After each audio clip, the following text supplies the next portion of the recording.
ಬೆಂಗಳೂರಿನಲ್ಲಿ ಭಾನುವಾರ ಮತ್ತು ಸೋಮವಾರದಂದು ಕನಿಷ್ಠ ತಾಪಮಾನ 25 ಡಿಗ್ರಿ ಸೆಲ್ಸಿಯಸ್ ದಾಖಲಾಗಿದೆ. ಇದು ಕಳೆದ 10 ವರ್ಷಗಳಲ್ಲಿ ಏಪ್ರಿಲ್ ತಿಂಗಳಲ್ಲಿ ಬೆಂಗಳೂರಿನಲ್ಲಿ ದಾಖಲಾದ ಹೆಚ್ಚು ಪ್ರಮಾಣದ ಕನಿಷ್ಠ ತಾಪಮಾನವಾಗಿದೆ.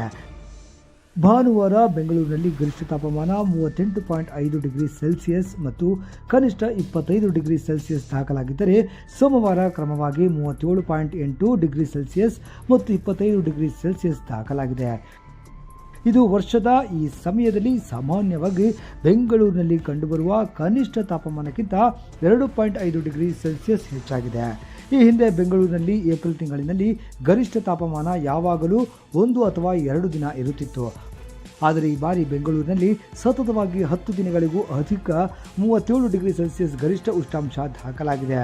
ಕಳೆದ 2 ದಿನಗಳಿಂದ ನಗರದಲ್ಲಿ 38ರಿಂದ 39 ಉಷ್ಣಾಂಶ ದಾಖಲಾಗುತ್ತಿದ್ದು, ಮುಂದಿನ ದಿನಗಳಲ್ಲಿ ಬೆಂಗಳೂರು ಸೇರಿದಂತೆ ರಾಜ್ಯಾದ್ಯಂತ ವಿವಿಧ ಜಿಲ್ಲೆಗಳಲ್ಲಿ ಗರಿಷ್ಠ ತಾಪಮಾನ ಏರಿಕೆ ಜೊತೆಗೆ ಕೆಲವು ಜಿಲ್ಲೆಗಳಲ್ಲಿ ಬಿಸಿ ಗಾಳಿ ಮುಂದುವರಿಯಲಿದೆ. ಈ ಹಿಂದೆ 2016ರ ಏಪ್ರಿಲ್ 25ರಂದು ಬೆಂಗಳೂರು ನಗರದಲ್ಲಿ 39.2 ಗರಿಷ್ಠ ಉಷ್ಣಾಂಶ ದಾಖಲಾಗಿತ್ತು. ಆದರೆ ಸತತವಾಗಿ ಮುಂದುವರೆದಿರಲಿಲ್ಲ. ಉತ್ತರ ಕರ್ನಾಟಕದ ಜಿಲ್ಲೆಗಳಾದ ಕಲಬುರಗಿ, ಬಾಗಲಕೋಟೆ ಮತ್ತು ರಾಯಚೂರಿನಲ್ಲಿ ಕನಿಷ್ಠ ತಾಪಮಾನ 3ರಿಂದ 4.8 ಡಿಗ್ರಿ ಸೆಲ್ಸಿಯಸ್ನಷ್ಟು ಹೆಚ್ಚಾಗಿದೆ.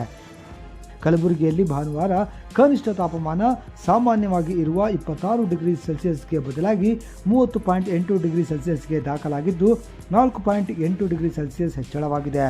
ರಾಯಚೂರಿನಲ್ಲಿ ಕನಿಷ್ಠ ತಾಪಮಾನ 25ರ ಬದಲಾಗಿ 28.8 ಡಿಗ್ರಿ ಸೆಲ್ಸಿಯಸ್ ವರದಿಯಾಗಿದೆ.